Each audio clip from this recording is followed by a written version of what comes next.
the Managing Director of CEO Niger Headquarters, OGBUKU ph.d. Executive Director of Projects, NDDC, Sir Victor Etimantai.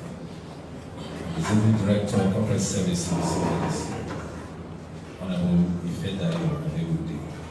Directors of NDDC here seated. Very distinguished ladies and gentlemen, MD this afternoon, members of the press, both across the print, electronic, radio and TV inclusive, even the social media, and here on a press conference by the MD CEO. Distinguished ladies and gentlemen, it's often said that real leadership is about transforming limitations into possibilities. Also, leadership is the capacity to translate a vision into reality. Just last month, NDDC launched the Internship program, which the platform was closed on the 31st of August 2024. The MD is here to brief the press on the journey so far, the progress of that program, and any other issue the MD may wish to tell the press. Distinguished ladies and gentlemen, on that note, I want to respectfully inform the MD that, but for want of time, I would have asked members of the press seated here to introduce themselves, unless you so direct. If the MD wished, I will go ahead with the press briefing. I want to respectfully bring the MD to the mic to address the press. Thank you.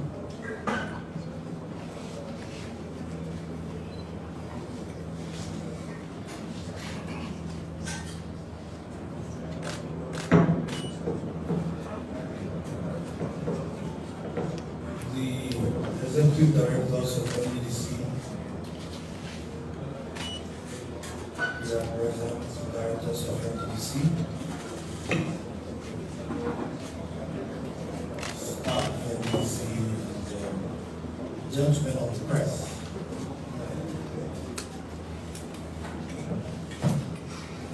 Gentlemen of the press, I want to welcome all of you to the headquarters of NDDC on this media briefing. For us, the media briefing is part of our culture, ensuring that the public is kept abreast of our programs, activities, and to also ensure that we comply with the policy of transparency and equity in our activities here in NDDC. Gives opportunity to the media to also ask questions on our activities here in NDDC. Because we believe it's a thing of the past of when activities of NDDC is probably kept in secret or in the dark. For us, we are trying to shed light to the general public on what we are doing so far, what we achieved so far, what our challenges could possibly be, so that in areas where we also need support, we can also get support from the public, and not to keep the public in the dark for them to start insinuating various things that possibly are not correct. So I want to thank you and welcome you for coming to listen to us and also tell the world our story. For us in NDDC, recently we have been able to commission some landmark projects which we did in commemoration of Mr. President's 1-year anniversary. Notably among these projects are the Eveafriquenews electrification projects, which gives light to about 5 local governments that have been in darkness for 15 years. As I speak, those local governments, they are enjoying 24 hours power supply. We also commissioned the OGBUKU route, which links about 24 communities between OGBUKU and the local government all in Bayelsa State. That project is a project that was jointly constructed between the SPDC and NDDC. The project has about 7 bridges and 50 culverts. And it's about a 27.5 kilometers long route with bridges. That project became the remaining part of it that was not completed. We have to complete it to also commission it in congressional to our president's 1 year anniversary. We also went to Akwa Ibom State to commission the 600 meters long bridge, which links Ibno and Eastern local government in Akwa Ibom State.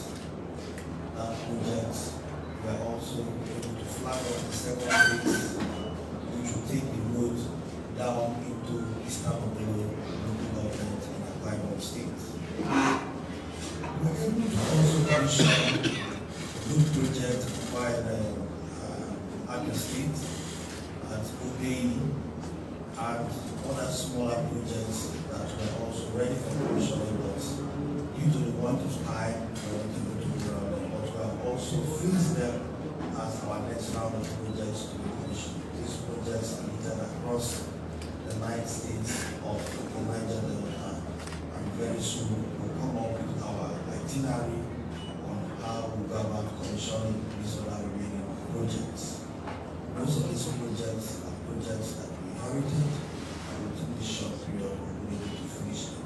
Some of them are roads up to 10 kilometers or 15 kilometers long, and some of them are already in use by now, as you know, and we're willing to do more. And we have also been committed to paying most of our contractors that are on site. That is why we're able to achieve some of the completion of these projects. These projects mostly we inherited them, but we are committed to finishing most of these projects. We also embarked on the Operation Light of the Niger Delta, which has also been largely successful. It has also reduced criminality in most of our cities in the Niger Delta. We were perpetually in darkness. Communities that were also in darkness, today they've seen light. Some communities, the light we have sent to them is possibly the only government that they ever seen in so many years. Most of these communities are used as criminal hideouts, and today, with the light in these communities, most of these communities are free from criminality. Students in these communities sometimes use this light to read. They read under the light because in the houses there is no light. I can assure you that today, many more communities are also requesting for the solar light project. For us, it is a project that has dual opportunities. It is social, it brings about social development, which is the light, and it is also an opportunity for us to use economically to also push for carbon credit, because the world is going green. So in compliance to that, we are also trying to see how we can also invest heavily in renewable energy. We are not only ending there, we are also looking at ensuring that we build infrastructures in areas of mini-grid that have to be supported by solar. So the solar power, the mini-grid, we are also doing the investment in those areas, and very soon some of the communities that are shortlisted will benefit from our mini-grids. These mini-grids we are looking at also building it around areas where we also want to make our own industrial hub, so that people in these areas will also ensure that they benefit from it for those who are into various areas of entrepreneurship. entrepreneurship that have the difficulty of accessing power so that we can generate such industrial hub in some areas, some selected areas across the 9 states of the Niger Delta.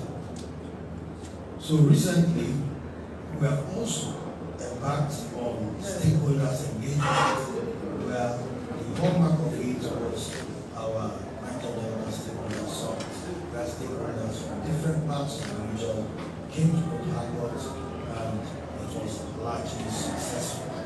And we know that as part of the agenda of this administration of the president, stakeholders engagement is a cardinal part of it. And in trying to comply with that, we had stakeholders engagement. But previous to that, we had stakeholders engagement with youth, women, and other ethnic nationality leaders before we got to the level of the Niger Delta Summit. The summit was able to come up with its own communique, and that communique, we are going to push it. And as we heard in our last youth conference, which we had after the stakeholders summit, where the state president came, he also made promise of the government of setting up a community implementation committee. So that will also be coming up, where stakeholders from the region who participated in the summit will put together as a community implementation committee to follow up the recommendations of the summit, so that it does not just become a talk shop where people just came together to agree on things that are not going to be implemented. So we are going to be pursuing that vigorously. But after the summit, not too long, the National Assembly went on recess. So we are waiting for everybody to be back. Then we put together all stakeholders and those in the National Assembly to ensure that the community implementation committee is being constituted, where members of this committee will also be made to meet with Mr. President to present this communique to the federal government as the communique born out of the meeting of the people of the Niger Delta. So, to brief you further, we are also working vigorously to ensure that our flagship, which is the Project OGBUKU, the launching comes up as soon as possible. So let me use the opportunity to announce to you that we're also going to be launching the Project OGBUKU on the 30th of this month. The launch of Project OGBUKU will also bring a new advantage and opportunity to our youth. We know that most of our youth have long registered in the platform of Project OGBUKU, where most of these youths are going to be engaged in areas of their competence. Because just like as we said earlier, the Project OGBUKU was to give hope to the hopeless and opportunity to those who never had such opportunity. The whole idea is for us to build a database for youth in the Niger Delta and also to identify their areas of competence where opportunities will be given to them in their areas of competence. This opportunity does not mean it is only those who have access to the headquarters of the NDDC or those who know people here in the NDDC. This opportunity, we don't need to be here, but the opportunities are equally distributed according to the quality of states and ratio of production. So on that, all those who have registered in various areas of their interest, very soon after the launch, you'll be contacted in areas where you're going to be engaged. Majorly, we are looking at area of technology, because we also want to promote technology in the Niger Delta. Because we realize that most of our youth have the energy, and that energy we want to plow them into areas of their strength, and technology is one strong area that have high competition internationally right now. And in the areas of technology, agriculture and other areas where we're looking at are areas that we think will be sustainable, where we don't need to train people and start looking for employment for them. These are areas where we train them and we believe that they will be self-employed and they will be self-sufficient. In technology, we realize that these days we are being trained in areas of technology. We have engagement with international organizations that also engage them in different areas. also want to make the Niger Delta a hub of tech experts, so that energy that our youth have in areas where we find that most of our youth today are into artisanal oil refining, they build their own refineries where they also refine their own crude and sell products. We believe if we convert that energy into tech, they can do better. So that is what we want to do, to create that hub in the Niger Delta, where we can transfer this energy into other areas that can also complement society and not to sabotage society. That is what we are doing Project O, to focus on agriculture too. Agriculture is also another sustainable area for the economy, where we know what to eat and eat what to grow, but not to be dependent on only the oil economy, because we realize that the indices of the oil economy is not within our control. So let us try and also invest in areas where we have control of the indices. Now, we have also, apart from the Project O, in education, we have looked at areas where we also have to cater for our students in primary and secondary schools. And in catering for our students in primary and secondary school, we know that we have been involved in the postgraduate scholarship, where we have lots of, we have been able to engage thousands of students from the Niger Delta that have benefited from our scholarship program so far. Just some few weeks back, when the UK went for the convocation of our scholarship students, where about 14 of them passed with distinctions. And that is to tell you how successful this program has been. This year, we are signing another 200 students again. I can assure you that those ones that are going, as of last week, their take-off grant has been paid.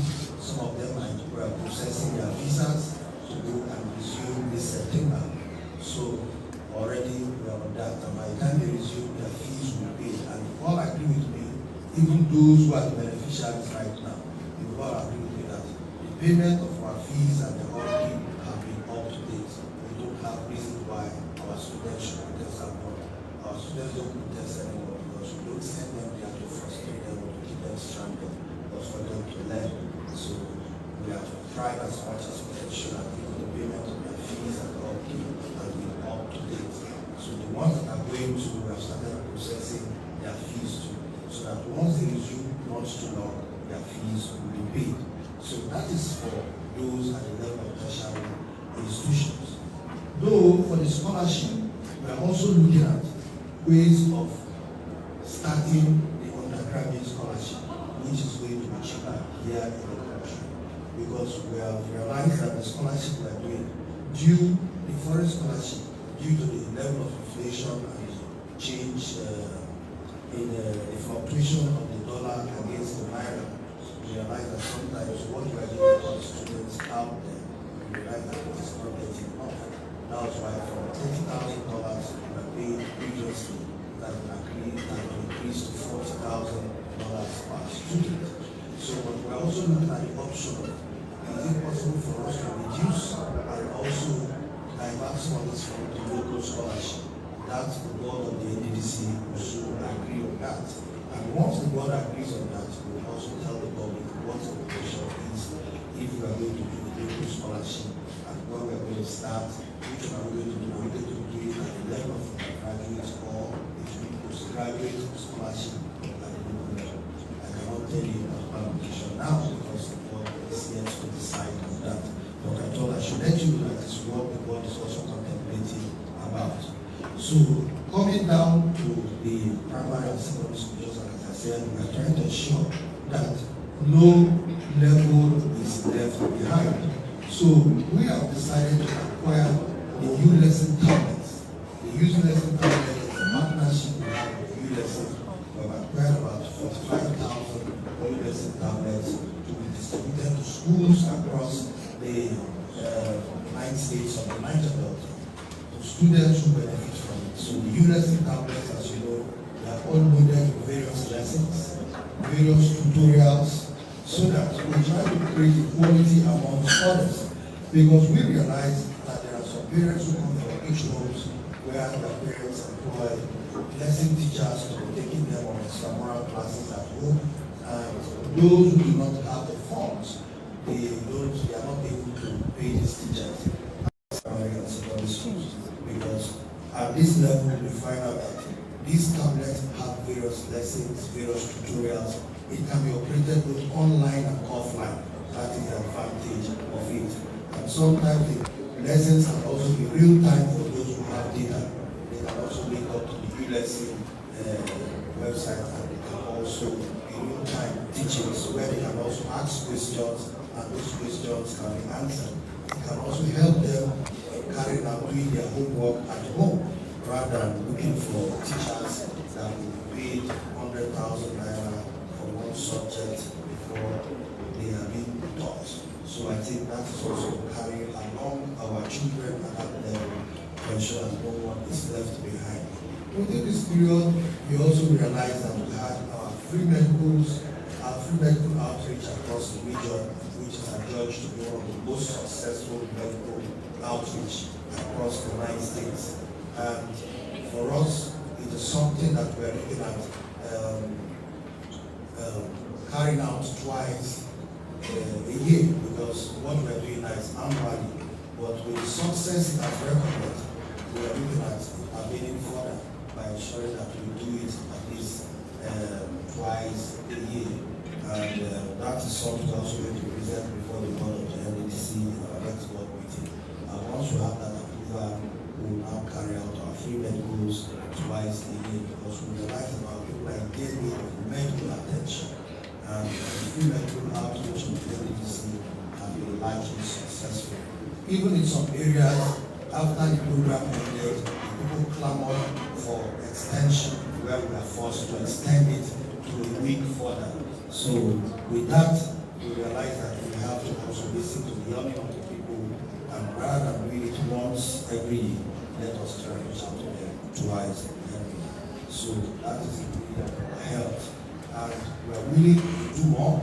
Recently, we also acquired about 13 ambulances, which was commissioned here, and those ambulances are also distributed to various hospitals in the Niger. That is the first phase of it, because we are still expecting more. And once more comes, we are still going to distribute them too, so to various hospitals that need those ambulances. The reason why we had to rush to get some of those ambulances was also in response to the cholera outbreak that was around the country then. Though we did not suffer too much loss, but we thought we also have to start working towards supporting our hospitals. We also work towards getting cholera vaccines, and we are also supposed to distribute to various states in response to the cholera outbreak. So those are some of our achievements in the areas of medical. And we know that we are still doing more, reaching out to individuals, because there are lots of individuals that even write to us for medical support. And we know that a lot of Niger Delta individuals have been supported in the area of our medical outreach, because medical outreach do not really end on the field. There are some recommended cases that are brought to us that we further send for further treatments, because the funds that are available for the consultants that go to the field was not enough to handle certain ailments. So such diagnoses are also recommended to us, and we take those responsibilities to ensure that such ailments are handled. The ones that need surgery, we are also taking responsibility for those ones too.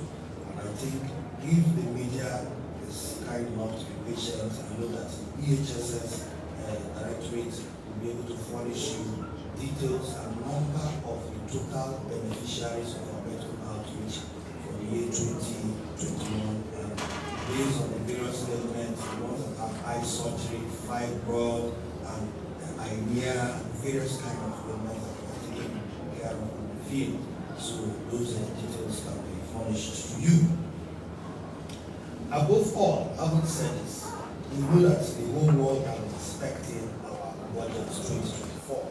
Our budget 2024 has been passed by both chambers, but unfortunately, it was passed during the period when both chambers were about going for their recess. So both chambers have passed this, and I know within the period of their recess, I've been in touch with the chairman of both chambers, and they've also been working with our whole team, and within the period of their recess, they've worked to harmonize gray areas in the budget from both chambers. And as I speak to you, they confirmed to me last week that they are done, and once they resume sitting, they will be able to do the joint harmonization to send this to Mr. President for signing. And once that comes, you know that in our budget we have a component of 1 trillion which is supposed to be raised to fund critical projects that have been abandoned for a long time to ensure that they are finished. The whole idea is Mr. President is interested in completing these abandoned projects for the use and the benefit of the people of the Niger Delta. This is the first time NDDC will have such a huge budget. We are saying thank you to Mr. President for giving us this consideration and promising to raise the 1 trillion. And we know that the scenarios are already put in place. The process is already on to raise this fund, where specific projects are tied to this fund. So the fund is not given to us to appropriate. The fund is going to be tied through tied to these projects, specific projects across the 9 states of the Niger Delta. So I think once that is done, we are sure that these projects are going to be completed and they are going to be finished, because Mr. President's marching order is for him to commission landmark projects in the Niger Delta in the next 2 years.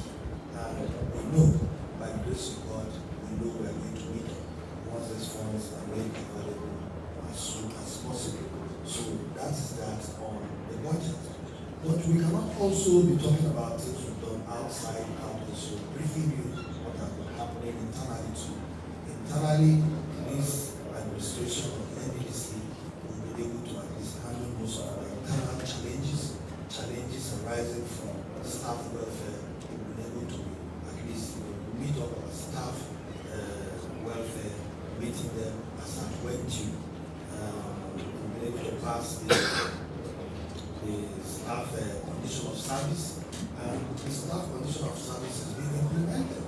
And for a long time, before we came in, the staff of NDDC were not being paid regularly, of which even some staff were even thinking of how to transfer their service out of this place.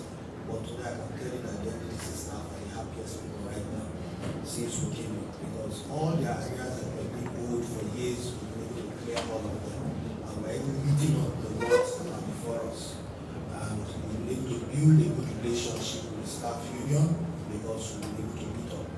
And to add to that, we've been able to also give the staff union a staff club.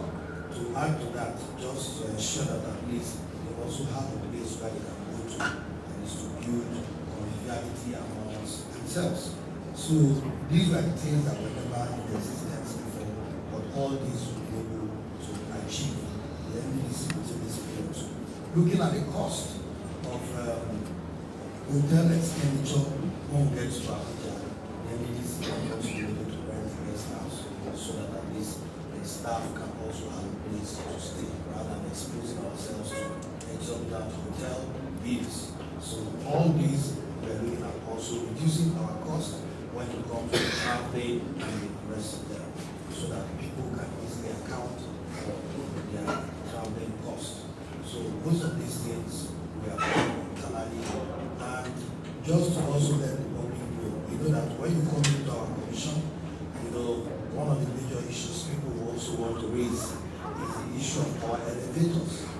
Our elevators right now, we have only one that is functional. That is not because we don't care. When we came in, these elevators are over 26 years old. So when this building was commissioned, these elevators were the elevators that were purchased for the construction of this building.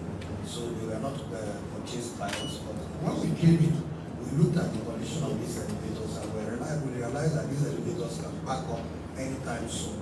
So we started the process of procuring 11 elevators to ensure that all the areas that is provided for elevators in this building. We have the elevators. Not only the maintain the facilities in this building before we talk about maintaining the facilities outside. So do not use the present situation of elevators to judge us, but put it at the back of your mind that you have already walked ahead of time. The elevators can be manufactured in 1 month, and the elevators have to be manufactured according to the size. So for the delivery to be by next month, that is to say, we have already started long before now. So I can assure you that next month, these elevators will arrive. And we've gotten that from OT's headquarters, because it's OT's that is building the elevators. So those are the few things I thought I should just run by us, and any other issue that comes up, I think it can be answered during the question and answer. Then for the internship, which is one of the major issues that is burning right now, because we know all our youths in the Niger Delta are expecting the outcome of the internship scheme. The internship, yes, we close the portal. The portal is closed. We know that a lot of persons have registered. Just to let you know that the selection process is ongoing. And the selection process that is ongoing, we are also working it in 2 ways. While we are doing the selection process, we are also working with our vendors too. Because these interns that are going to be selected, we are going to send them to some vendors. And these vendors, we must also, we can't just say social persons are the beneficiaries, and you wait after 1 month, you have not been matched with your vendor. So we also need to ensure that we and these vendors, we are on the same page based on the number of persons we are sending. So we also have to agree on certain numbers we are sending to these various vendors. So we are the vendors, we are working out these modalities, but I can assure you that in a very short time, beneficiaries will also be notified, and the process, we are ensuring that the process is transparent, so that in case the process is going to be audited, the auditors will see that it was transparently handled. But let us assure everybody that every state in the Niger Delta will have their due. We are using the process of equality of states and the process of the ratio of production. So these are the processes we are using, the templates we are using. So no state is going to cheat the other states. So everything you're going to get based on what you desire. So that is what I will say about the internship. So our youth should be a little bit patient, and to know that we are working on that is something that we want to use in engaging our youth and engaging them. We are also, trying to ensure that apart from the internship, other programs, because I talked about the project 2 is also going to engage youth. So those who are going to be engaged in the project 2 are not going to be engaged in the internship. Those who are engaged in the internship are not going to be engaged in project 2, because we are trying to create different layers of opportunities for our youth to ensure that everybody at least have one access to one opportunity or the other.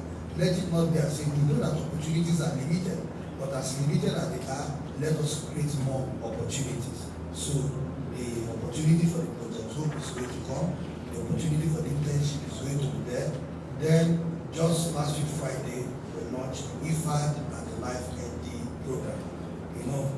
I think it is also good to also use the opportunity to let us know that the IFAD and the Life ND program is also one of the success of this administration, because for 5 years or more that this program has been ongoing. When you were there at the launch, you see that the chart during the presentation, the states of Akwa Ibom, Igbo, and Rivers were 000, because the partnership between IFAD and Life ND, where the NDDC comes in, is supposed to be $60 million to be paid by the IFAD, while NDDC is supposed to be $30 million. But for all these years, NDDC did not pay it, so counterpart funding. And the NDDC part of their counterpart funding is supposed to cater for Akwa Ibom, Igbo, and Rivers. So hence these 3 states have been changed and never benefited. But we can't sit down here as management of NDDC and board members of NDDC to allow some states being deprived. So we decided to also pay our own matching fund to ensure that the states benefit. And I think that is also part of the commitment of this administration, just to ensure that everything that is supposed to be done is done. That is also going to create also another phase of opportunity for our young women, our young men and women who are involved in agriculture. So just to tell you that so many opportunities will come, because also in our budget, we have already told you that we have the communal and public infrastructure renovation scheme, which is also aimed at also taking care of our youth, where various areas of renovation is going to be apportioned to various youths to engage them, because we want to grow our youths in the Niger Delta from renovation to constructing kilometers of roads, because we thought this was going to phase out this mentality of the water hyacinth that our youths were used to, where we give them opportunity for water hyacinth, but people outside this place take advantage of it by getting more slots. So we thought we cannot continue that way. Let us not make our youth too dependent on just sit down and get free money, but let them know that they have to work for something. Building that dignity of labor in them. And we know that this program, the communal and public infrastructure renovation scheme, which we are going to come up with, which is already in our budget, is going to support our youth and also build that confidence in them that they can grow from there to also challenging us with constructing giant houses and also kilometers of road. Then in the area of the supporting our entrepreneurs too, because we also have to talk about supporting our entrepreneurs. In our budget, we also have a provision of 30 billion naira, which we're supposed to use in partnering with the Bank of Industry. We're already rounding up our partnership with the Bank of Industry, and the Bank of Industry is going to be also a counterpart funding to ensure that the entrepreneurs in the region are being supported. Because these entrepreneurs in the region, that is why we came up with the Niger Delta Chamber of Commerce. The Niger Delta Chamber of Commerce is going to partner with the NDDC and the Bank of Industry. So the Niger Delta Chamber of Commerce is going to be the platform we are going to use. So for all those entrepreneurs that want to benefit from this, they also need to be registered with the Chamber of Commerce. So it won't be a situation whereby a politician or a director in NDDC will be able to nominate beneficiaries. The beneficiaries will come from the Chamber of Commerce and it must be their members. So that whatever funds that is being given to them, they should be able to account for it. And if it's something to be repaid, they will also guarantee those repayments so that others in the future can also benefit from the scheme. So I think these are few and many things we have done in ensuring that we position the NDDC for growing from transaction to transformation, because moving us from transaction to transformation, we must ensure that everything we do, it is based on data, because without data we cannot plan, and it is only data that someone can challenge. And if you don't have this database, you will not be able to be transparent to. And to cap it off, we are coming up with our corporate governance, which the KPMG will present it before the board of the NDDC in our next board meeting, which is coming up on the 25th of this month. And after that presentation, the board will work towards passing the corporate governance structure of the NDDC and our SOPs, because those SOPs are the things that are also going to internally regulate us and also regulate our external transactions too. So that is the hallmark of our level of transparency here in NDDC, trying to ensure that we make NDDC a strong institution that will serve the people of the Niger Delta and ensure that anybody that comes after us too will also follow the same suit, improve on what we have done, and also take NDDC back to where it was before. Thank you very much.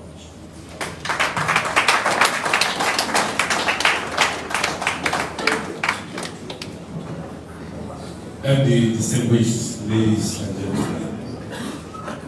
Gentlemen of the press will agree with me that leadership is about taking responsibility, not making excuses. The MD has taken us through the journey so far, from projects, programs, and activities of NDDC.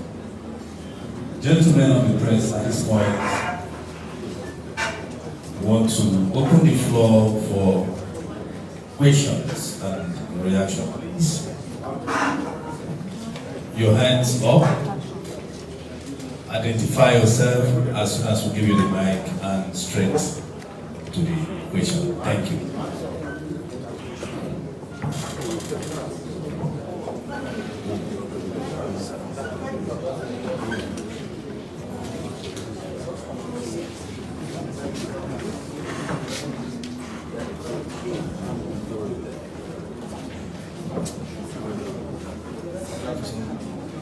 Good afternoon, my name is Austin Azu. I report for News Central TV. A quick one, sir. It's glad to know that the session for registration for the program we just mentioned has ended.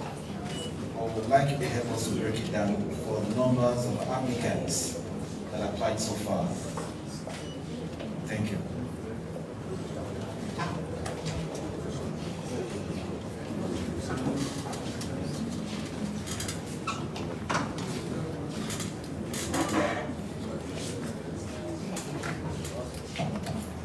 My name is Ofran Inoma. When you were giving the brief, you said something about abandoned projects and the 1 trillion naira has been allocated in the budget, 2024 budget. But you didn't tell us projects in question. We'd like to know which projects that will be covered. Thank you.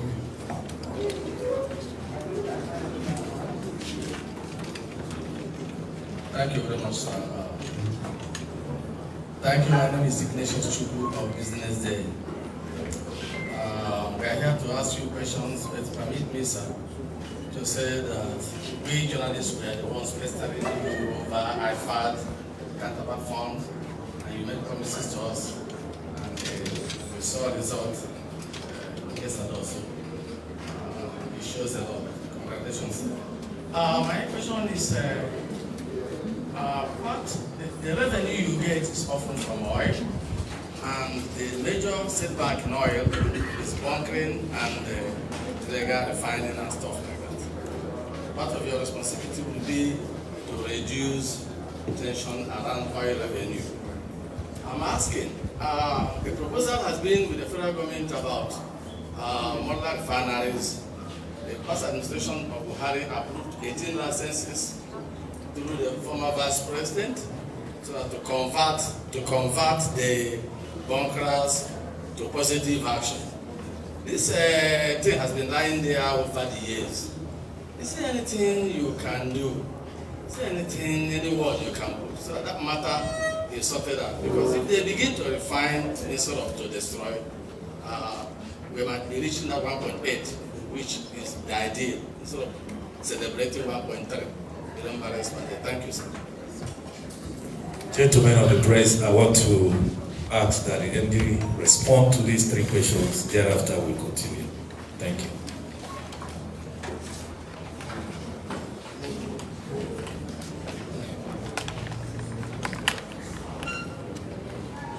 Well, I think the first question was the correspondence from News Central. We asked about number of persons who registered for the internship scheme.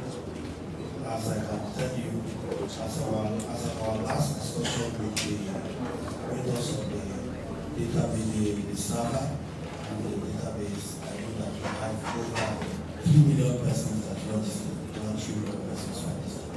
But if 1 trillion persons registered, what are we concerned about? 10,000 persons. That is why we have to ensure that out of this, out for the best and those who deserve it more. Based on the areas that they applied for, because some of them applied in different areas. And based on the area of interest, from what we saw in the database, most of them actually apply in areas of agriculture. And that is what they were, and that is one area we're happy with. So I think agriculture, that is to see most of our youth are willing to ensure that they go into agriculture. So I think that is the information I have. But after now, we can give you further details on it. So, but this is just basically over 2 million persons, and most of them registered in the area. Their interest was in agriculture. Then the project that we talked about for the funds that is supposed to be raised from the budgeted funds we borrowed for the 1 trillion. You know, we actually recommended most of these projects in the budget. And most of these projects that have been recommended in the budget, you have the OGBUKU and roads, which was a project that is started. Then you have the Ataba Bridge. These are the 2 major ones. Then you have also a road from linking from Emwa, I think the land area in the river state, because we have to connect the 3 spiritual districts. Then we also have projects like that in Delta states. Bayelsa, we have the Sampo, East-West Sampo road, which links from the East-West road passing through Sampo, way towards Obaide Mandoni local government in River State. That is more or less a regional route, because once that road is completed, to link River State and Bayelsa from that access. So, because it passes through BCD area straight to Omo, that is that road. And that road can even link up to Kuwait. So, that is the length of that is that road. Then, I think there are so many routes like that. We have in Akaibo, we have all of them. But if since you're a media man, you can actually list them and send to you. You're not able to start taking all of them down. As much as we have listed them, some of them are also routes that we are also canvassing for partnership. So we're using different aspects to see how we can get these routes completed. Like the OGBUKU and the road and bridge project. That one is also one we know we also canvass with NLNG and they want to complete it, just like we are canvassing for the Bonneville Road and the Ataba Bridge project, which is about 1.2 kilometers, or about 700 meters of that we achieved by the NDDC. So we have so many projects like that. But we know that when it comes to the point of raising these funds, we only listed these projects in the budget so that let's be that they are there in the budget. But when it comes to the time that we list these funds, it has to be done with based on the availability of funds, because some of these projects we show that some of them will cost more than 100 billion to complete now. Some of them might be 50 billion. So if you look at it, you might be sure that all what we have listed this money might not carry them now. Let us face it, if we look at all these projects across the 9 states. But we have to look at the ones that will create impact more in the region. Because you might hear 1 trillion, you think 1 trillion is too big. But you'll be shocked that some projects that were awarded at a cost of 12.5 billion, some of those projects right now, the recent inflation are up to 50 billion. Like the OGBUKU road and bridge project was awarded at a cost of 12.5 billion. But right now, that project is about 48 to 50 billion. And I don't know how much it's going to be in the next 1 month. This figure I'm giving to you is figure based on the meeting and discussion with the consultant and the contractor. So we don't know how much it's going to be now because we don't have this discussion on it. So now imagine that you're going to spend an average of 50 billion on this project. So cut across the 9 states, how many projects are you going to do? That means you're looking at an average of 2 per state, isn't it? So by the time some of these projects might be up to 100 now, and if it is 100, so it might not go. So the point I'm making here is that we will still come down to the level of priority based on the state, which road or which project is going to impact more on the the state. And we're going to focus more on the ones that are regional projects and not the ones that just take up a small area. So those are the criteria we're going to use. But first thing first, when we get to that point, that bridge, because for funds to be raised, either through bond or through the line, it must be stated projects that is funds tied to, isn't it? So once we get to that level, I think it is also something that will be done. So, but all the states in the region must definitely be involved, especially according to the ratio of production. Thank you. Then, on the issue of modular refinery, yes, I can tell you that for us as NDDC, it is not our role to go chasing those who are doing artisanal oil refining. The only role we have is to ensure that we take development to those communities and to ensure that most of these people who are involved in this crude oil theft and artisanal oil refining will convert their energy into positive areas of supporting society. That's why I said our people have the energy. Some of them are able to come up with their own modular refinery, which they are using to refine crude oil that is being stolen. Let us say it is being stolen, but it is not legal, it is illegal. That's why it's called illegal crude oil bunker. So illegal crude oil that is being bunkered, being refined, those refineries are not legitimate. Because these refineries are being developed by our own youth. So it is now left for us to convert their skill into technology. That is why we want to ensure that we make the Niger Delta a home for tech experts, where they can also be engaged internationally in areas that will benefit them and our society. That is the role we have to play, and not the role chasing them. We know that the government have security agencies, which we are also supporting the security agencies, because our role is to support security agencies to do their job and to also ensure that we create a enabling environment for these youths to operate in legitimate business. So that is what I will say. But whichever area where the government calls us to support in modular refining, we also want to participate, we also want to join. It is not something that we initiate because our mandate does not cover that area. But we are ready to partner with government agencies that are into that. Because if there is no production of crude oil, definitely the earnings of the NDDC will also increase. That is why we're not shying away from the responsibility of supporting our security agencies that are operating in the region. I think I just have to say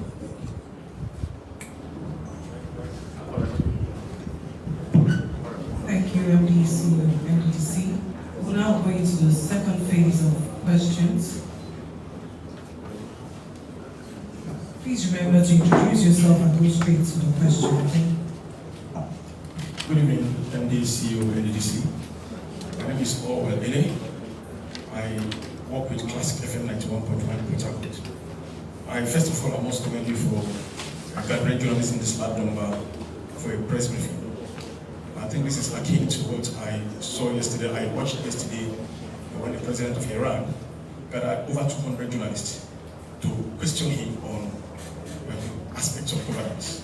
So it's commendable, and I must commend you and ask you to continue on this feat. So my question is, just recently, you gathered youths, elders, women of the Niger Delta. That was prior to the end governance protest. And you prevailed on us and not to protest. And some persons at that point even in a way accused the NDDC of maybe collecting money.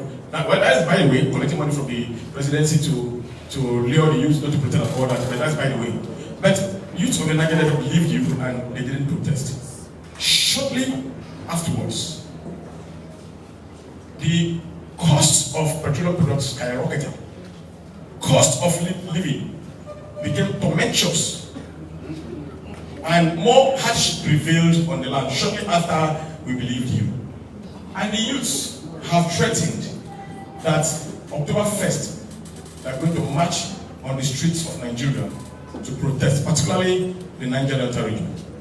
Are you still appealing to us not to go on that protest? That's one. Secondly, the issue of the tablet, 45,000 tablets, I'm particularly happy because I have 3 kids, female, all of them. They are in the highest is in the primary school. So when I had 45,000 tablets for whom it's difficult for me to even send them for lessons. So when I heard that, my heart leaped and I became very happy.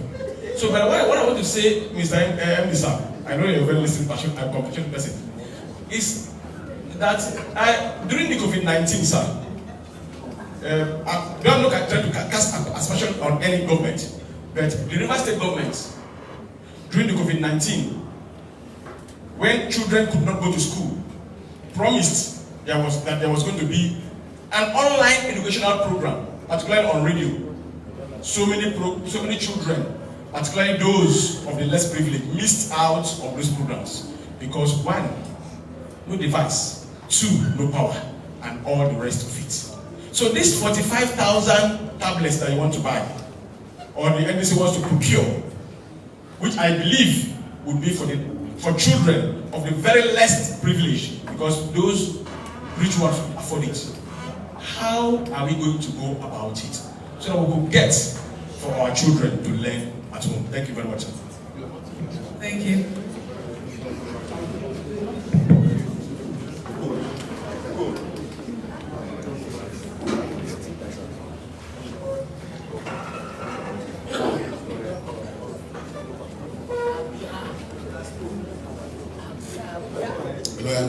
My name is Daniel Agla. I write for Vanguard newspapers. I'm a little bit worried. I'll be different from the questions my colleagues have asked. Worried because of the widespread speculation out there about the nature of your tenure. Some said that your tenure was supposed to expire in the next 2 months. So I also wanted to use this opportunity to tell us what is the status of your tenure as regards the appointments that Mr. President Bola Ahmed Tinubu graciously gave to you. Thank you. Yeah. Good afternoon, sir.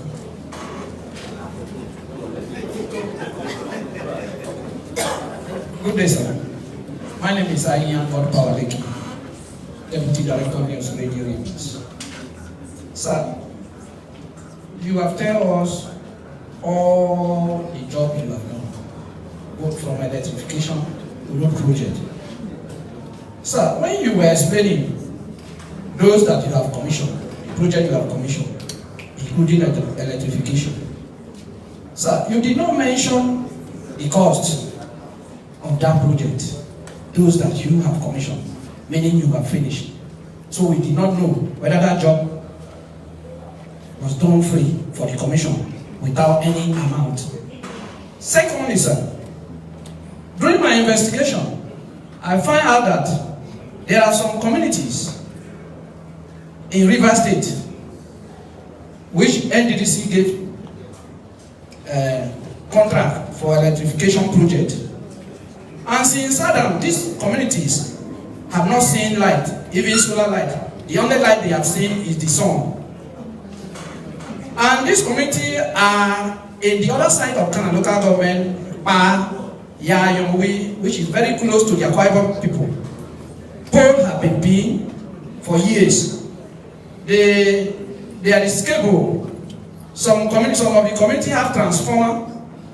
Every day the community is jubilating that light will come. But the contractor abandoned those jobs. And the way you have spoken to us earlier before now, it means that all those abandoned projects will be completed during your tenure. Finally, sir, you are mentioning training, which is very critical to your administration. Sir, during this training, and during your speech, you did not mention that journalists will benefit from this training. And I know it's one of your constituencies. Sir, are we not part of this training? Thank you, sir. Thank you. The MDC will now respond to questions that have been raised. And after that, we'll take another phase. Thank you.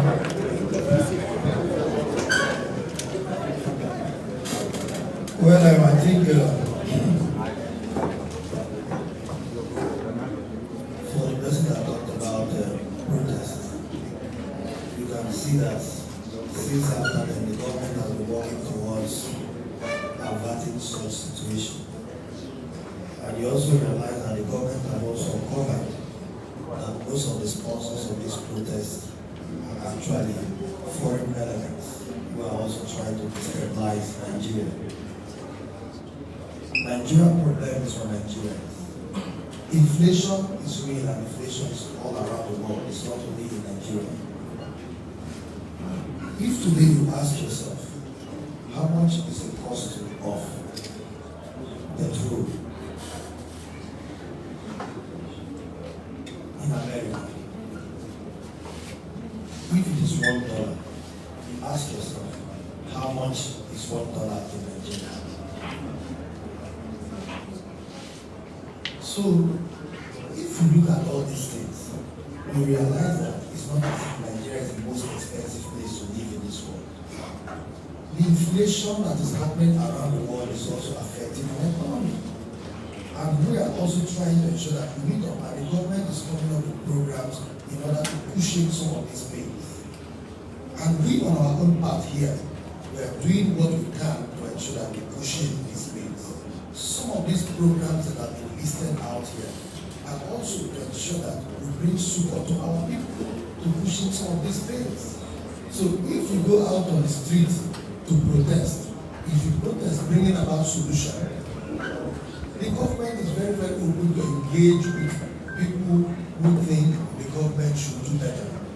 For us here in NDDC, the reason why we are talking to you is because we are willing to engage you. If we are not willing to engage you, we're not talking to you. So the same way we are also willing to engage various interest groups in the region.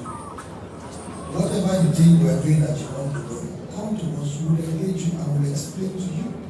So I don't think that is the best way to approach the challenges that we're having right now.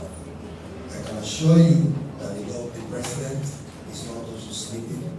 The president is working day and night to ensure that most of these challenges are addressed. And just to reassure the people of the region that very soon we'll start benefiting from the policies and programs of this administration. It is better we go through the pains than working with an artificial economy that is cosmetic. That will take us nowhere. We are all aware in this country when dollar was being subsidized that you have different regime of dollar, black market is different, central bank is different. So which one is being wasted? Which one is being used to subsidize dollar? How many of you here do transaction with CBN to get dollar in subsidized way? It is only very few rich people. And those who get those dollars in subsidized way, bring it to the black market and sell it to you people again. So it was an economy that was benefiting only a few. But right now, dollar in CBN and dollar in the black market are the same. So it is no more an artificial economy. We have few persons are benefiting. So the president is also aware of the difficulties we are going through. But that does not mean he's sleeping. He's working tirelessly to ensure that this situation is averted. So I want everybody to be rest assured that just the way we are also under pressure to deliver to the people of the Niger Delta, we are getting that pressure from the president too. Because he wants every aspect of the government to be functional and to be working. So that is why we are not also sleeping. That is why we are thinking of what do we do to ensure that we improve on the loss of our people. That is what we are doing. So whatever we are doing is based on the president's directive. So the people of the Niger Delta should also trust us and know that all the policies and programs we are putting together are for the benefit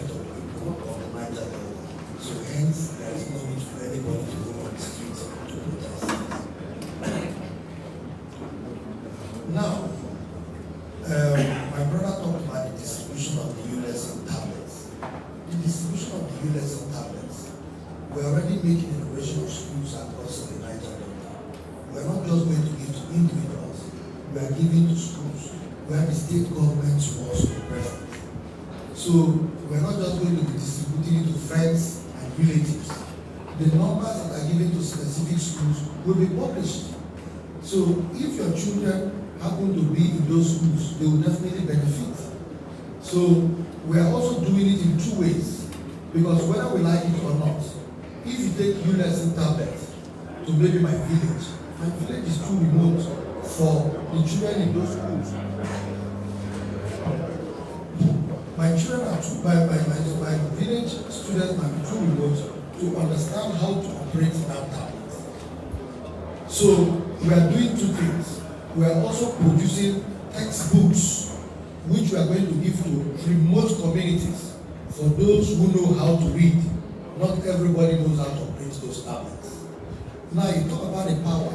I don't think that should be a challenge to power those tablets, because all of you here, you have phones. So how do you charge your phones? It's still the same process. So if you want your children to be up to date, at least you must also take the responsibility of charging the tablets if we have provided those tablets. And also put it on record, we are not trying to procure those tablets. Those tablets have already been procured. They are already in our warehouse. So it's not something we are planning to do. The tablets have been procured already. All of them have been supplied. They are already in the NDDC warehouse. So we are only trying to fix a date in October to do the launching and distribution of those tablets. So I want that to be taken too, so that it does not turn out to be as if it's something that is planned. We are not planning. So that is that for the distribution of the tablets. We are going to distribute it to schools, and already our department of our Directorate of Education is working on that with the various state ministries of education. Then yes, before I come to the last one, let me talk about the cost of the project. The cost of this project is already, during the commissioning, the cost of the project is already out there in the media, so you can go and find out for yourself. Why? Because you cannot commission a project without also announcing the cost of those projects. And we know that when we commission those projects, it was widely publicized. They were all live. Then somebody talked about abandoned projects.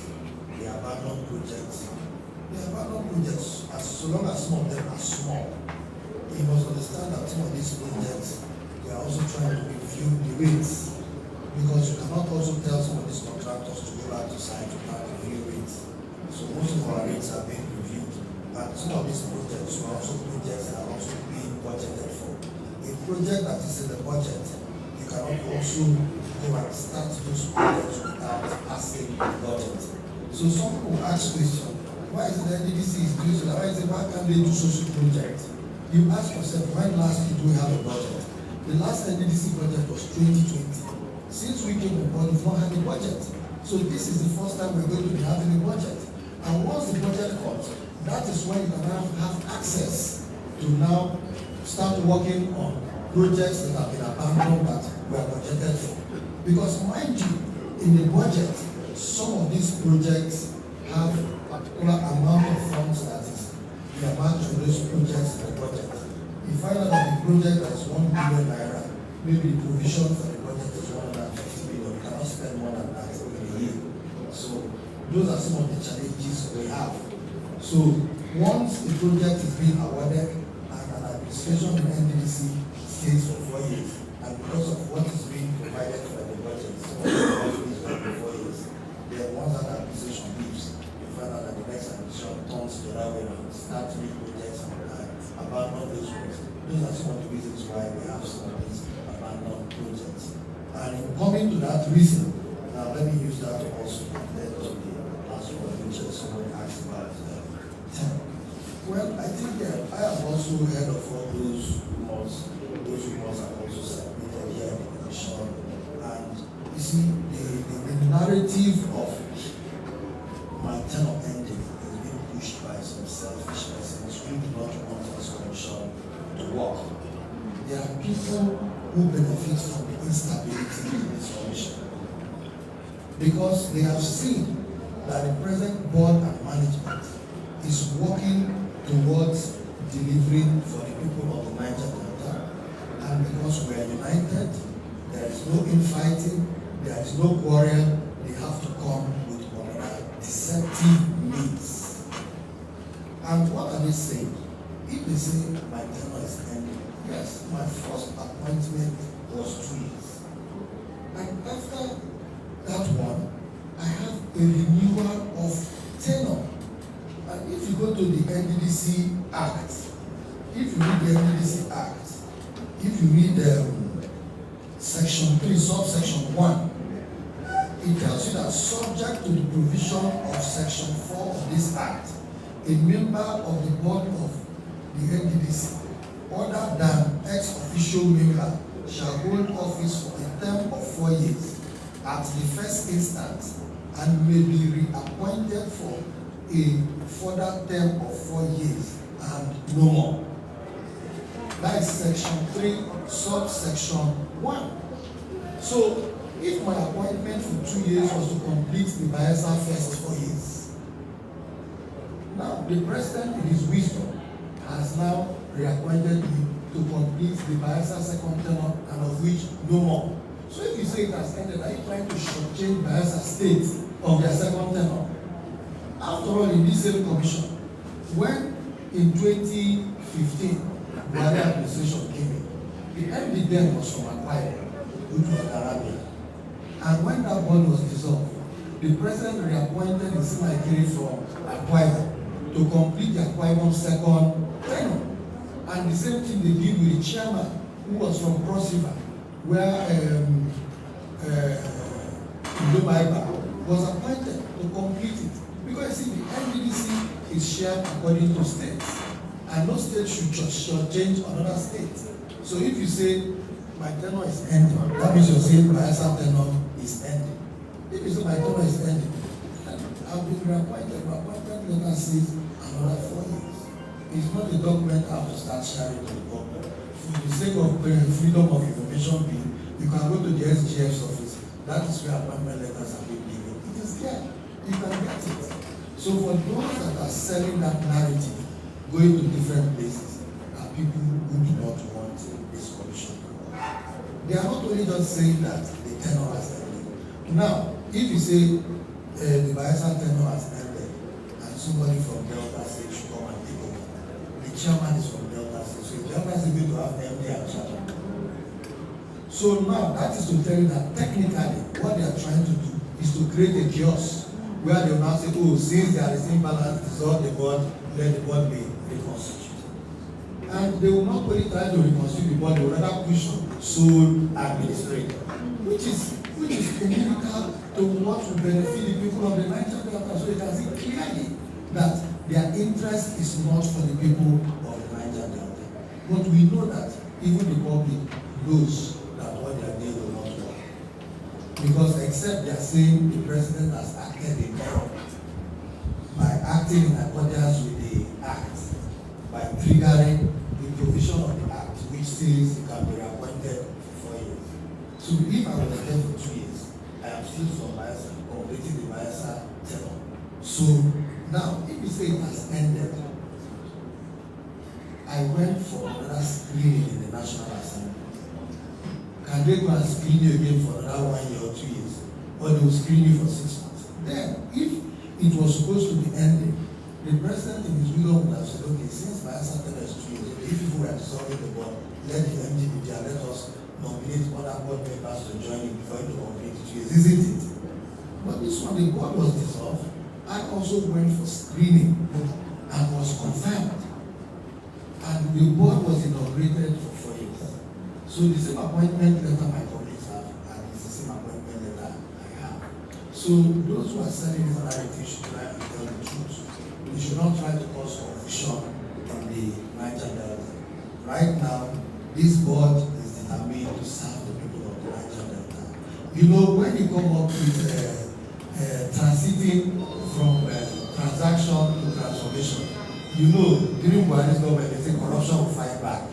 So definitely there are people who may not be happy with some of our policies, because our policies are more of people-oriented. Our policies are not policies to favor a particular set of persons, because we believe we have to serve the people of the Niger Delta. And when you're coming up with people-oriented programs, there are people who believe that this place is their farm, and because it is their farm, they must be the only ones that will dictate what happens here. And because you have decided to open this place up for everybody, so many people may not be happy, and those people probably they want someone that come and do their own meeting. For me, I'm not here to do the meeting of one particular person, but I'm here to serve the people of the Niger Delta, and that is why I choose to face the camera and give thanks to the people of the Niger Delta on what we are doing, so that let people be abreast with our activities and programs. Where they need to ask questions, let them ask questions. We are not saying we are perfect as a management, we are humans. The reason why we are making these presentations, so that people can also scrutinize some of these things and also advise us where necessary. Because we want to serve you better, and because we want to serve you better, we cannot be acting in secrecy until we make a mistake that will affect all of us. Let us throw it open. Where you think we are going in the wrong direction, you tell us, so that we can also realign ourselves, going towards the right direction. That is why we are doing all this. I think what we are doing right now is new to the NDDC. NDDC wasn't doing this before. And for us, because if we say we are transiting from transaction to transformation, so that transition is all about transparency. And this is what we are doing, transparency. Sitting in front of the camera and telling the people what we have done, what we want to do, so you advise us what you think we can do to improve on our services here, and what we can do to improve on serving the people of the Niger Delta. So I think that is what I have to answer to that question. For me, I don't want to be distracted. I want to be doing my job, which the president has given to me. However, I am not saying the president does not have the right to sack me. The president also has the right to say, I sack you any day he wants to sack you. And if the president wants to sack you, then it must be based on your inability to perform. But I believe we are putting in our best. And we can assure you that even the authorities are happy with us. Because we can assure you that NDDC right now has changed the narrative of this place from what it used to be. I am very happy when I go out there and people tell me, internationally and locally, that yes, NDDC is doing well. This NDDC doing well is not all about me doing well. It is based on the commitment of these directors that are seated here. If they were not committed to serve, probably I alone I wouldn't have been able to achieve. So I always give the credit to the directors and to my team for giving me the robust support which they have given to us and have made us achieve all what we have achieved so far. That also gave me the opening that once you give people opportunity, they will be willing to excel. But most of these directors before now were never given the opportunity to work. But today, they are always on their toes. I put them on their toes, I conceive ideas, I push it to them, they refine these ideas, and they are the refining machine I have. They refine these ideas, and they turn it to gold and finished product that people say NDDC is doing well. So I want all of you to please give my directors a round of applause.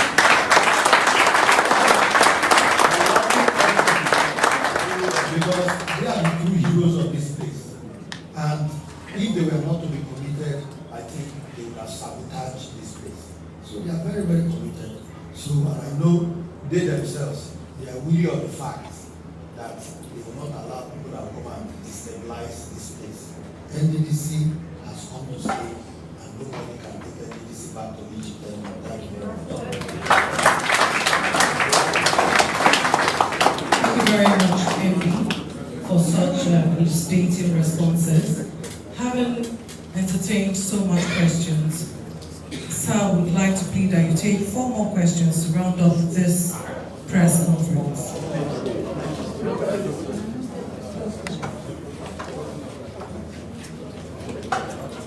Good evening, Emily. My name is Ruben. I report for Channel Selection. MD, last year we had the worst flood experience in the Niger Delta.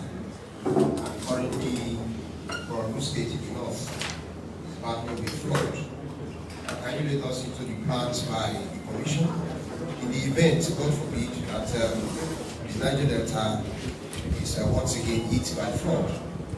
And then in a couple of weeks, the President will ascend to the 2024 budget, like you rightly said. Can you let us into the kind of synergy and collaboration the Commission will be having with state governments to implement some of the projects that will be in the 2024 budget? Thank you, sir. Okay, thank you very much, MD. I'm really delighted in your programs of the Commission. Okay, I'm lucky, Akodo by name, and I'm really delighted in your projects in this Commission. My question is on is two. One is on agriculture. You spoke too much about agriculture. And I know too well that snail is a gold mine, and going to the terrain of the Niger Delta, snail is a big win for the Niger Delta, which is a gold mine. Actually, the price of gold, a kilo of gold snail, is more than gold in the market. So what is the Commission doing towards harnessing the snail value chain? And secondly, it's on we are surrendered by water. And what is the Commission doing? I know too well that most of the frozen fishes that we consume here in Nigeria and even in Niger Delta, other neighboring countries come to our shores and fish and package them and sell to us. What is the Commission doing towards, in collaboration with the various state governors, to harness that opportunity in that area? Thank you. Good afternoon, everybody. My name is OGBUKU. I represent Nigeria Group. I want to also say that I'm the chairman of the correspondent chamber. Mine is not a question, so to say, but a little comment and an appeal. I want to say that we journalists are happy with you. You have really made a serious impact across the various sections of the Niger Delta, the youth, the women, even in education, the children, all of that. As for us also, we feel that we are better engaged with your commission now than what used to be. Having said that, I want to commend you, and then on behalf of journalists now to request all that our engagement so far with you has been all about work. Now, the journalists are not eligible to participate in either the HOPE program or the Internship program or the Agri program, which was the last that was launched. So I should think that if you would please, in your magnanimity, devise a program where also the journalists can, apart from work, receive some sort of empowerment, especially with the economy, the way it is now, either by way of subsidizing the fuel cost for us to help us run around, or by helping us buy rice that is now very expensive. We will appreciate it very much. Thank you very much. That will be the last question for the day. Sir. Well, let me use the opportunity to also thank members of the press for kind words. For us, it's all about encouraging us to do more. And I can assure you that we are committed to doing more and doing better. Well, the person that raised the issue about the flood, we realize that we are also being proactive. We are prepared long ago before the flood even hits the league. Let me, on behalf of the people of the Niger Delta, to understand our conduct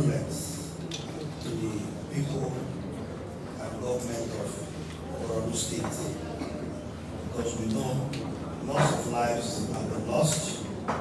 It is not what we wish anybody, but we in the Niger Delta, we are here to say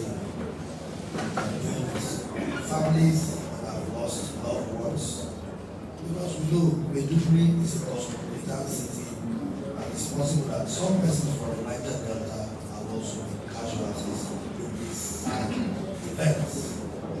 But we know that the Northeast Development Commission will be alive in its responsibility to also support the people of Maiduguri. For us in the Niger Delta, in comparison to the flood, we knew that the flood was going to come. That was why in earnest, when our people started suffering from the difficulty of passing the East-West Road, the NDDC had to intervene immediately to ensure that we make that road passable. And today, the road, the traffic we used to experience on that road is no more there. That was being proactive by the NDDC.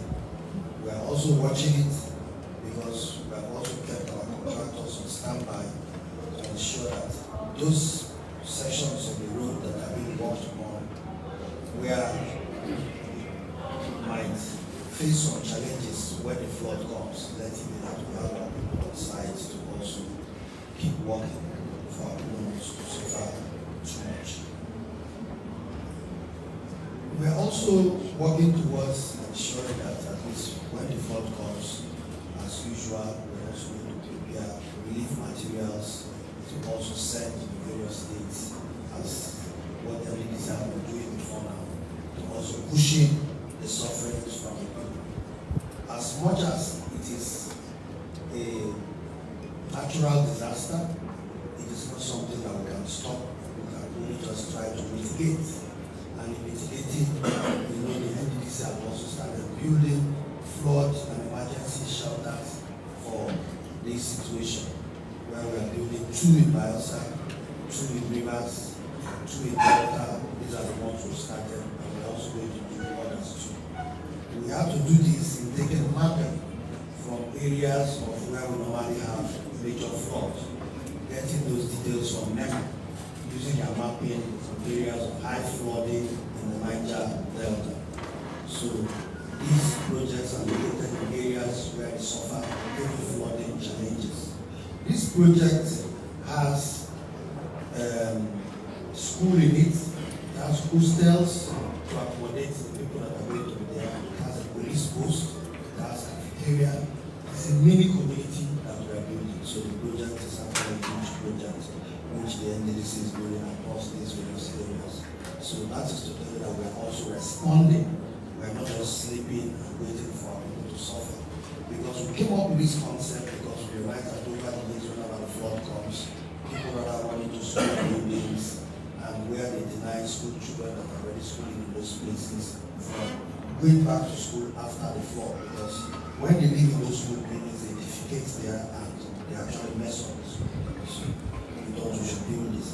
This project is not only going to serve as an emergency for a flooding situation, it's also going to serve as a place for camping in case maybe people want to use them for camping, for events and other programs too. So it's a multi-purpose complex that we are building. So it's not a place that is just being built for only flooding. That is why it is there. So that answers the question that the NDDC is working towards mitigating the challenges of the flood in our areas. But we know that yes, out of the flood right now, we have issues of rising ocean level that's also affecting some of our communities, like Sangana, you go to Sangana today, rising water level is affecting the community where ocean surge is hitting into some of these communities. You go to Ayetowe, Ondo State, the same problem they're facing.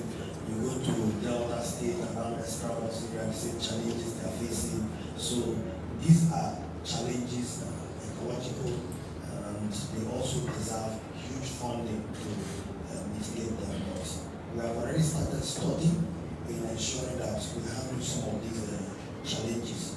Because in some of these natural disasters, we don't have to limit it to only flooding. Because even erosion itself that is affecting most of our communities, we have discovered that the sheet piles that we've been using over the years have been failing because the underwater current is actually faster and stronger than what you see on top. So the sheet pile actually distorts the ecosystem by reducing water flow under water, so it also hits it, and most of them we have seen that some of them which were built even in areas that do not have wave, they have collapsed. So we have in our study come up with a new model of using the geotube system. The geotube system, we're already using it in Akoma, where we're using it to also change the wave ocean encroachment. Now it's been experimented there, even in the Escarpos area and other areas that want to use the geotube system. Because the advantage of it is that it is not only just sheep pads, but it also helps in reclaiming the land. But when you use sheep pads, you just enter the land where the ocean has entered. But with the geotube system, it's also going to reclaim the land, because when the sand and the wave comes, it drops the sand, but the water goes back. So over time, it reclaims the land. And that is the technology that we are calling on. So these we are going to use in areas where we have these challenges. So it is not only flooding. There are some areas that do not have issues of flooding, like those communities around the Atlantic Ocean, they don't have issues of flooding. They have issues of ocean surge and rising level of the sea that is affecting these communities. So we are also going to look after all these communities. So somebody talked about the aqua training for snail and the rest of them. That is why in Project Hope we are also one of the major areas we want to train is the area of livestock training, so that people can also know how to train these various livestock. Because it is not only snail. These days people even train bees to do honey. So it is not only snail. So technology has brought about different kind of trainings where things like you go chasing, you can also train them around your vicinity. So the livestock training will involve most of all these. Then we also have the aquaculture. The aquaculture training will also involve things too. Because now, when we talk about, fishing and most of these things have been exported, we have already identified that, and that is why as part of our support for entrepreneurs, we may not be able to go directly into this business, but we are also open to entrepreneurs that want to go into buying fishing trawlers, and we can partner with them because we have proposals from people who want us to partner with them in purchasing fishing trawlers, and these fishing trawlers can be used to fish in the Atlantic Ocean. Because yes, when you go into the Atlantic Ocean, like in Brass, Bonny, and all these other areas, you find out that almost all the trawlers are not owned by our people. Most of them are foreigners. They fish and they export them. So you find out that you live where there is ocean, yet you don't even see big table size of fish. Most of these things are being exported. So we're also willing to partner with people that are weighing the fishing trawlers so let us have enough of all these things. So these are the things we're hoping to. As you know, we have launched our public-private partnership. So under the public-private partnership of the NDDC, we're going to do any form of business activity that will also benefit the people of the Niger Delta. So I just thought I should make that very, very clear. So that those who are listening to us, who are interested in these various areas of business, that will also create job opportunities and also ensure that there is enough fish supply in our region. We are very, very willing to partner with you because we know we are going to employ more persons in the region. Because the benefit is enormous. Because with that, you're going to have cold rooms and also going to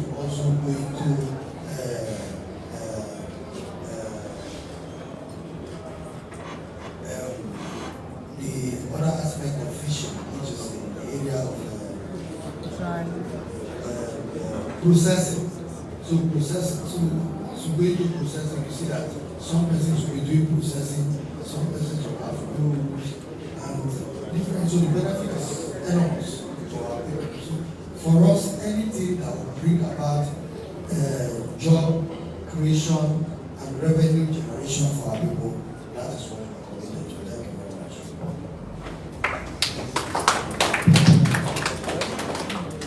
Please, may we give the NDCO a resounding round of applause. MD, thank you very much for taking us through the journey so far during this months and time of your administration. In the words of Winston Churchill, I quote, "The price of greatness is responsibility," and that the MD has been able to make us understand this afternoon. MDCO, with your kind permission, I want to bring to the mic of Honorable Mana for the closing remarks. Thank you.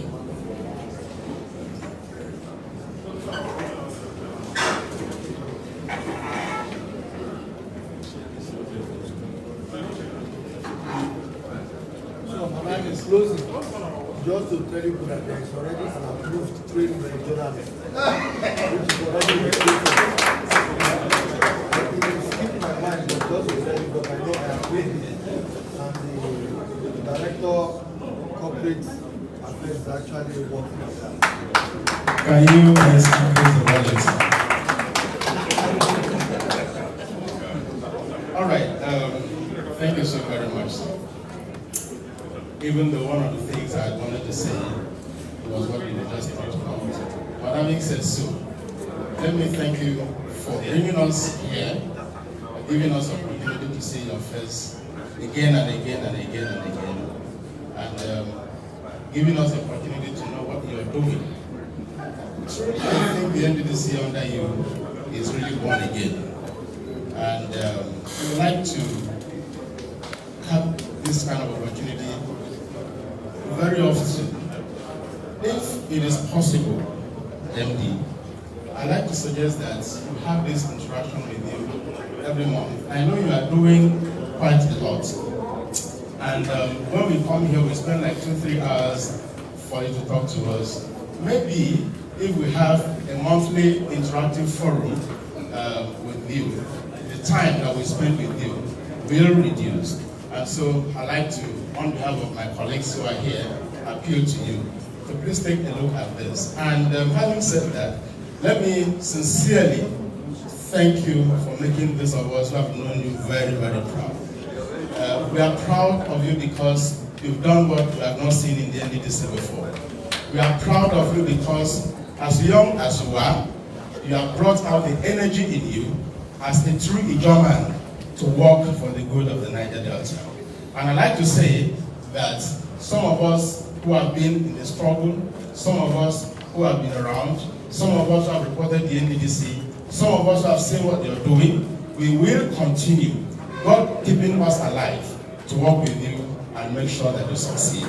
Having said so, sir, let me thank you again for throwing the doors open to empower journalists. This will be maybe the greatest achievement you'll be making where journalists are, because every journalist is a human being. We are first of all human beings before we are journalists. And so to consider empowering journalists is one of the best things that could ever happen to us. I know we are going to work out, we'll be able to see your team work out the modalities with the NUJ and the rest of us.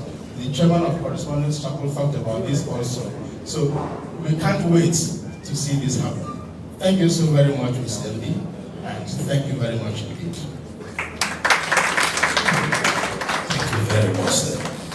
MDCO, EDs, directors, gentlemen of the press. On that note, MD, I wish to bring this press conference to a close. Thank you very much. Distinguished ladies and gentlemen, don't be in a hurry to leave. Lunch is served. Thank you.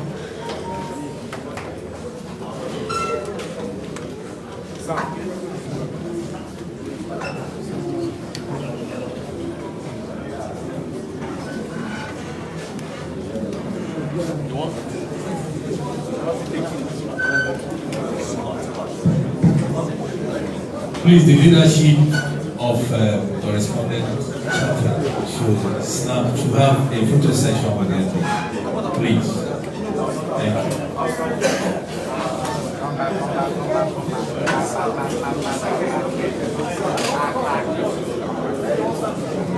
you.